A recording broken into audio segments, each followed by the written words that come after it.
Cuba میں communist انقلاب کی 60ویں برسی کا جشن منایا جا رہا ہے۔ اس سلسلے میں کیوبا کے شہر سانتا کلارا میں خصوصی تقریبات منعقد ہو رہی ہیں۔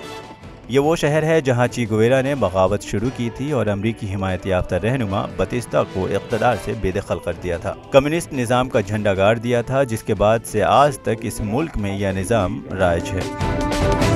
اس انقلاب کے ایک برس بعد تمام امریکی کمپنیوں پر بغیر کسی معاوضے کے اس سوشلسٹ ملک نے قبضہ کر لیا۔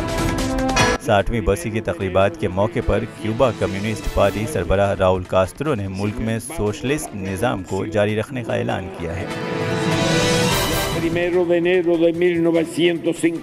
60 برس گزر جانے کے باوجود یہ انقلاب پرانا نہیں ہوا، بلکہ آج بھی یہ زندہ و تابندہ ہے۔ یہ لفاظی نہیں بلکہ ایک تاریخی حقیقت ہے۔ اس انقلاب کے روح روا چی گویرا کو سن 1967 میں گرفتار کر لیا گیا، جس کے ایک دن بعد ہی انہیں مار دیا گیا تھا۔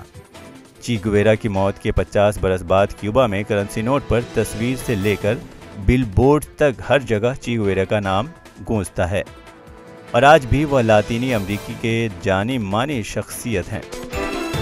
لاطینی امریکہ ہی نہیں بلکہ چی گویرا کو دنیا کا بڑا حصہ جانتا ہے، اور اس بڑے حصے میں ایسے لوگ کی تعداد بھی کچھ کم نہیں جو اس زمانے سے واقف بھی نہیں ہیں۔ انقلاب کے 60 برس بعد بھی اس ملک میں اب تک آئین نہیں بنا ہے، اور اس سلسلے میں مذاکرات کا سلسلہ اب بھی جاری ہے۔ بتایا جا رہا ہے کہ اگلے ماہ فروری میں کیوبا کے آئین کو پارلیمنٹ میں منظور کیا جائے گا۔ Bureau report, ETV Bharat.